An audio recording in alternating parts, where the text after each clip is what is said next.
Começa agora um programa que traz tudo sobre o livro mais lido em todos os tempos. Apresentamos O Som do Livro.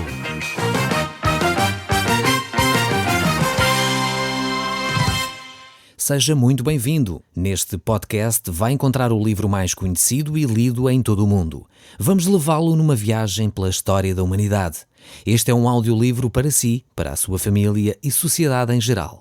Contextualização e comentários de Paulo Chaveiro. Caro amigo, nós estamos então no capítulo 10 do livro de Números, onde inicialmente vamos estudar a respectivo assunto sobre as trombetas de prata. Então este é um assunto que nós vamos abordar hoje. Vamos ver que impacto é que isto tem também para a nossa vida.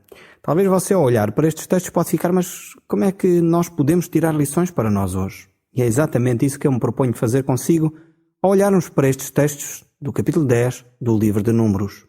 Diz assim o verso 1 deste capítulo. Certamente ficaremos surpreendidos com aquilo que Deus tem para nos dizer através deles.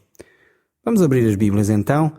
Verso 1 diz assim: O Senhor disse a Moisés: manda fazer 2 cornetins de prata martelada. Eles servirão para convocar a comunidade e para dar o sinal de partida aos vários acampamentos. Quando tocarem os 2 cornetins juntos, é para que toda a comunidade se reúna à tua volta, à entrada da tenda do encontro.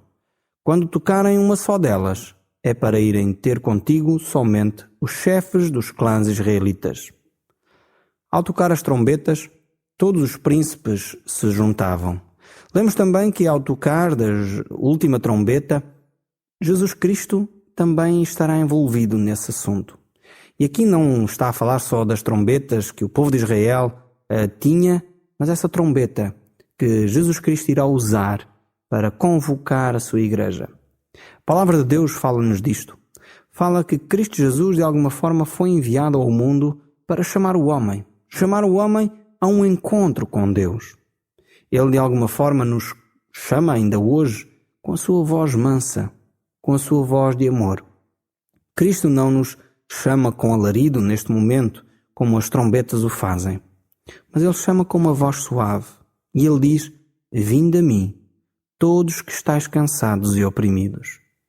Esta é uma das frases que Jesus Cristo nos deixou, uma frase que convoca o homem a um relacionamento com Deus. Diz ainda num outro texto: eis que eu estou à porta e bato. Se alguém ouvir a minha voz e abrir a porta, eu entrarei em sua casa, cearei com ele e ele comigo. Esta é a convocação que Jesus Cristo faz. Não com um alarido de trombeta, isso não é neste momento que Cristo faz, mas com uma voz mansa, uma voz de convite, uma voz de estar em intimidade. Um encontro pessoal com Cristo no íntimo da nossa casa. É esse o desafio que Cristo lhe faz a si, no íntimo da sua casa. Eis que estou à porta e bato. Se nós abrirmos, ele entrará e ele estará nesse ambiente íntimo de uma refeição, de uma forma informal, caminhando conosco diariamente. Mas também a própria Bíblia nos mostra que um dia Jesus Cristo, aí sim, como uma voz de arcanjo, como o ressoar de uma trombeta, convocará a sua igreja, toda a sua igreja espalhada em todo o mundo, para esse arrebatamento, para um encontro com o Senhor nos ares. Isso nos fala o livro de 1 Tessalonicenses. Uma descrição incrível daquilo que Jesus Cristo fará com aqueles que creem nele. E aí sim, será como que um toque de trombeta a convocar todos aqueles que são cristãos, todos aqueles que entregaram a sua vida a Jesus, para um encontro solene com ele. Continuando aqui no livro de Números, no verso 5, o texto diz assim: ao primeiro toque agudo dos cornetins, põem-se em marcha os acampamentos situados a oriente.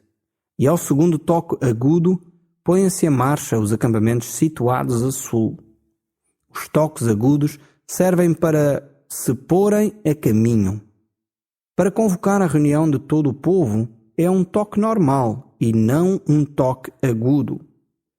Quem deve tocar os cornetins são os sacerdotes, descendentes de Arão. É uma lei eterna, válida para todos os vossos descendentes. Quando estiverem na vossa terra e tiverem que entrar em guerra com algum inimigo que vos atacar, devem tocar os cornetins em toque agudo. E assim eu, o Senhor é de lembrar-me de vocês e é de livrá-lo dos vossos inimigos. Também nos momentos de alegria, nas grandes festas e no primeiro dia de cada mês, devem tocar os cornetins na altura dos holocaustos e sacrifícios de comunhão. E isso servirá de memorial para que o vosso Deus se lembre de vocês. Eu sou o Senhor, vosso Deus. Vemos que, a partir do verso 11, temos então o início da marcha do povo de Israel pelo deserto. Eles seriam convocados e haveria, neste texto vemos que haveria formas distintas de tocar estas cornetas. Elas simbolizavam e diziam, de facto, algumas coisas diferentes ao povo de Israel. Eu, quando fiz a tropa, usava-se também um cornetim para fazer e dizer determinadas orientações e instruções aos militares. O apresentar armas, o marchar. Então cada toque tinha um significado. E no fundo é exatamente o mesmo que Deus está a dar aqui ao povo de Israel. Cada toque significava uma coisa.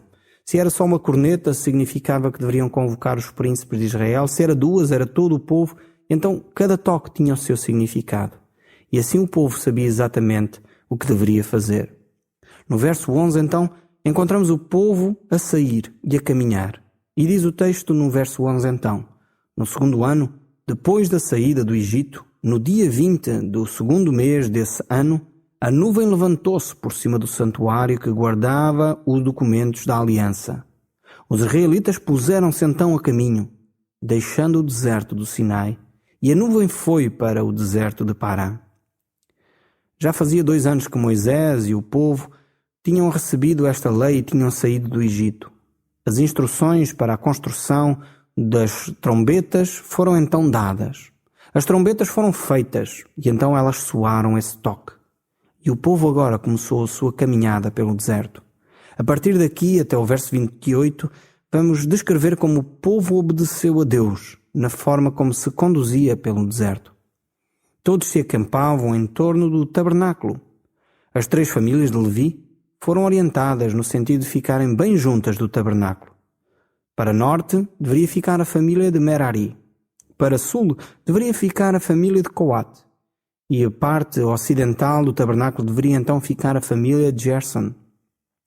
Na frente devia ficar as famílias de Arão e de Moisés. As 12 tribos ficavam então fora do arraial, nas suas tendas. Judá, Isacar e Zebulon ficavam na parte oriental. Então vinha Dan, Naftali e Asser, que ficavam a norte. Depois, a sul, temos Ruben, Simeão e Gad. E na parte ocidental estava então Efraim, Manassés e Benjamim. Pela manhã o povo se levantava e partia seguindo a orientação que Deus dava através dessa nuvem. A nuvem se levantava. Todos tinham então de apanhar as suas coisas e seguir a nuvem. O tabernáculo tinha de ser desmontado e levado. Então Moisés, que dava o sinal de partida com as trombetas, e todo o povo partia. Todos seguiam atrás da arca, pelo deserto fora, conforme a nuvem os conduzia, conforme Deus os conduzia. Era necessário 7 toques de trombeta para que todos os israelitas das diferentes tribos começassem a sua caminhada pelo deserto. Era interessante notar que as trombetas tocavam em número de 7 vezes. E é interessante ver também que o livro de Apocalipse temos essa referência às 7 trombetas. Estas 7 trombetas estão relacionadas com os filhos de Israel e elas tocarão 7 vezes durante um período que a Bíblia fala que será de grande tribulação. É quando Deus ajuntará de novo os filhos de Israel de todos os recantos do mundo, levando-os de volta à sua terra. É possível que estas trombetas tocadas aqui 7 vezes falem desses acontecimentos futuros também referidos no livro de Apocalipse.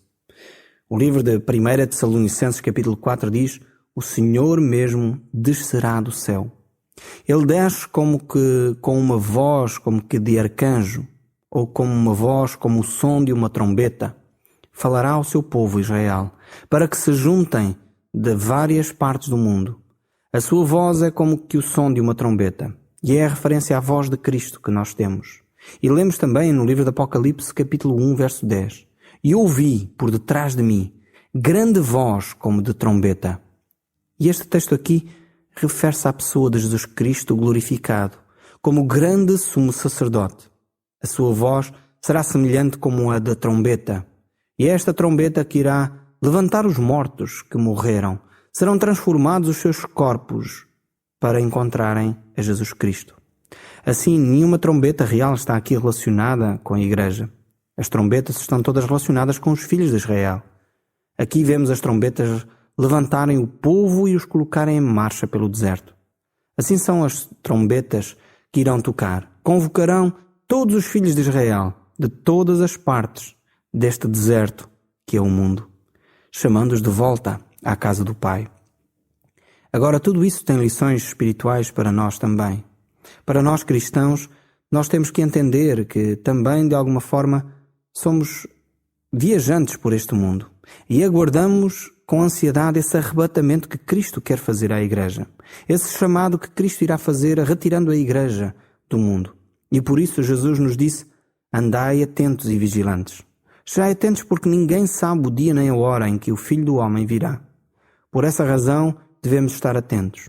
E não devemos andar a correr atrás disto ou daquilo quando alguém disser: olha, vimos a Cristo aqui ou vimos a Cristo ali.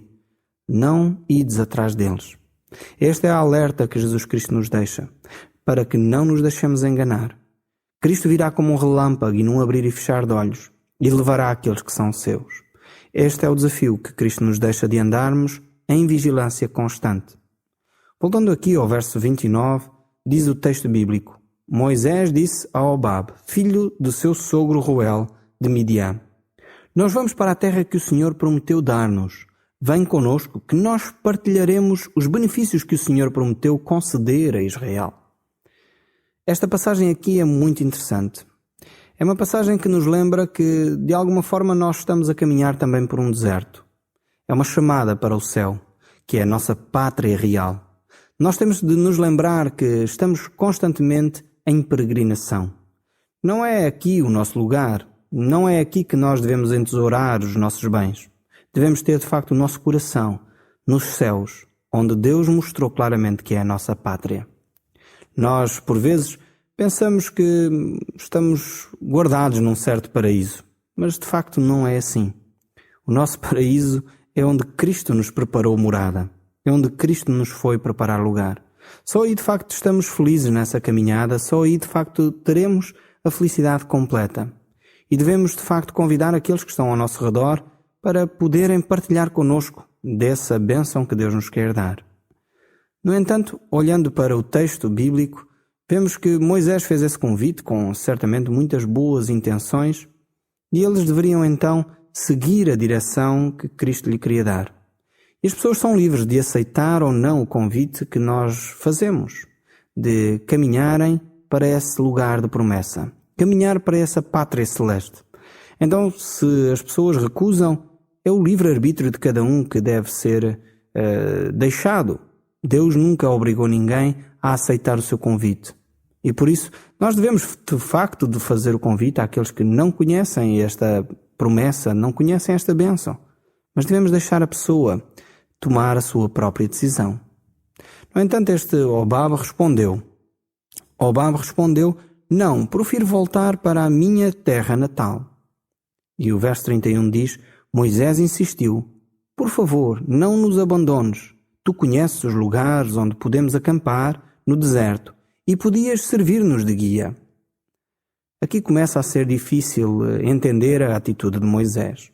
Se por um lado ele faz um convite que é muito interessante e com o qual nós devemos identificar-nos e deveríamos até imitar, por outro lado ele começa a levar longe demais a sua insistência, ao ponto de confundir quem de facto era o seu guia. Se era Deus ou Hobab. Ele queria tanto que este seu cunhado fosse com ele que chegou ao ponto de dizer, tu poderias servir-nos de guia. Moisés talvez se esqueceu que quem estava a conduzir o povo de Israel nem sequer era ele. Era a presença de Deus. Era aquela nuvem que dizia onde ele deveria ficar e onde ele deveria ir. E Moisés, nesta argumentação, provavelmente esqueceu-se disso. Ao ponto de dizer que se Hobab fosse com ele, serviria então de guia. Seria ele a indicar o caminho e o sítio onde eles deveriam acampar. Quando na realidade esse era o papel de Deus. Então Moisés aqui, poderíamos dizer numa linguagem assim muito simplista, estava-se a esticar. Estava a ir longe demais na sua argumentação. E às vezes nós fazemos o mesmo. Queremos tanto que uma pessoa tenha esse relacionamento com Deus que nós já desfrutamos, que começamos a oferecer coisas que o próprio Deus não oferece. Começamos a aliciar a pessoa com coisas que Deus não aliciou.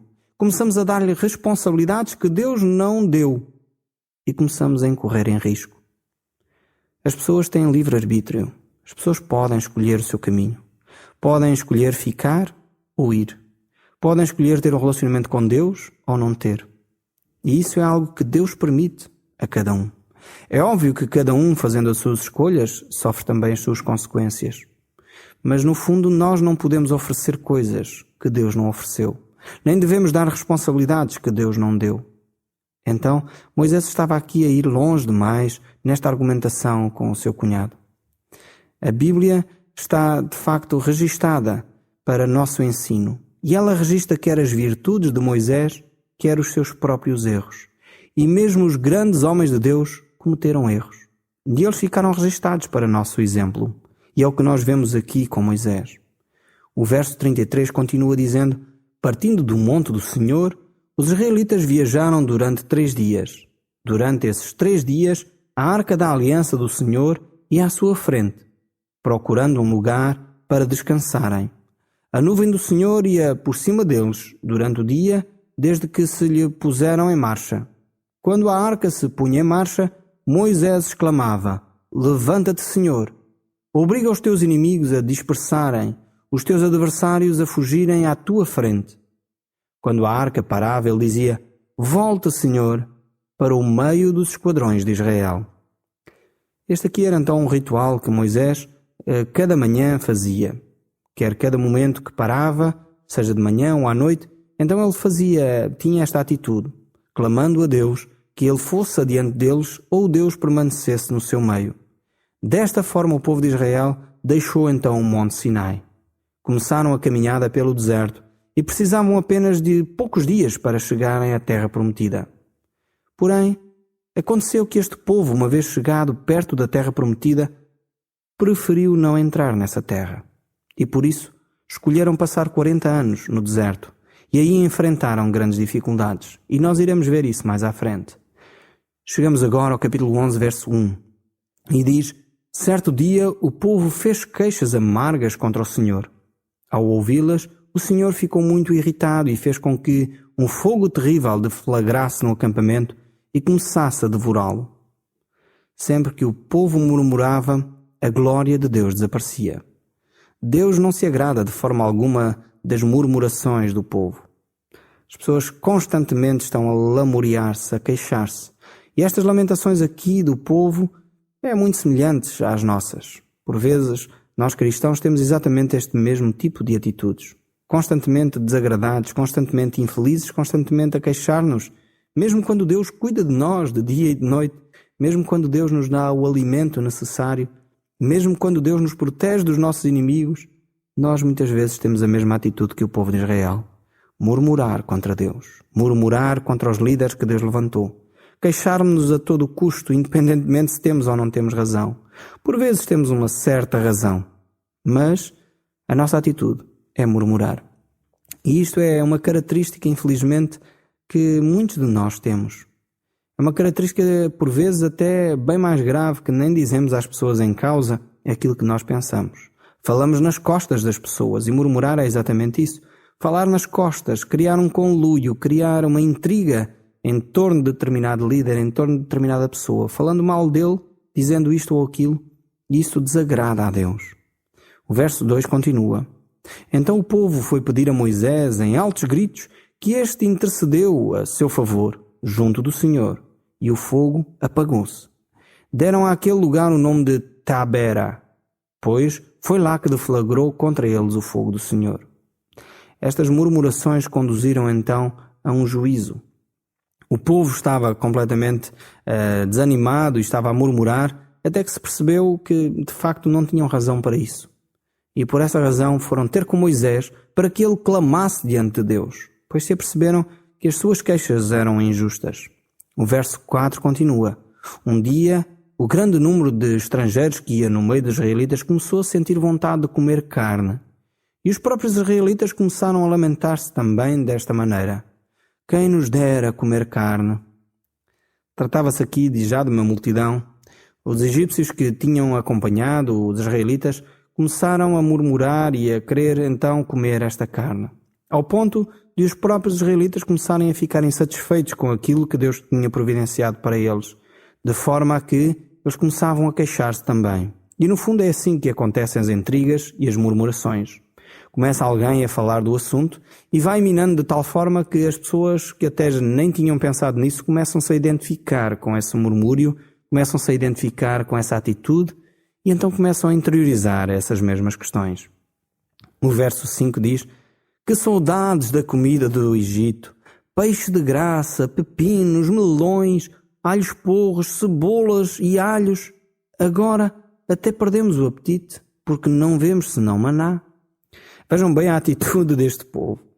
Viveram escravizados 400 anos. No entanto, agora estão-se a lamentar porque não têm peixe de graça e não têm pepinos. Provavelmente eles estão-se a esquecer que atrás desse peixe de graça e desses pepinos havia chicotadas, havia prisões, havia falta de liberdade. Mas agora eles queixam-se por isso. Nós, seres humanos, somos de facto engraçados.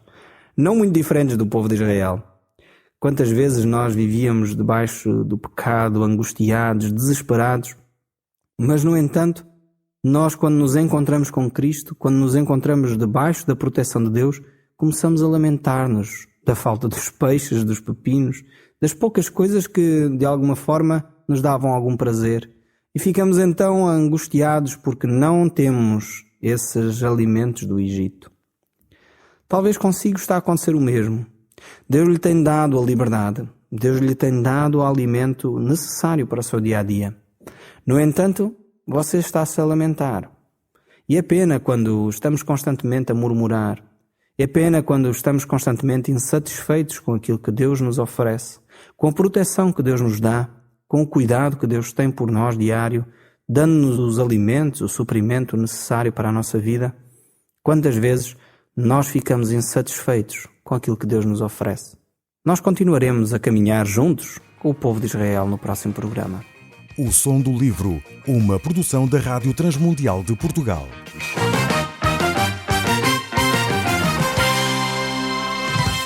RTM. Conhece todos os nossos programas em rtmportugal.org. Uma produção da Rádio Transmundial de Portugal.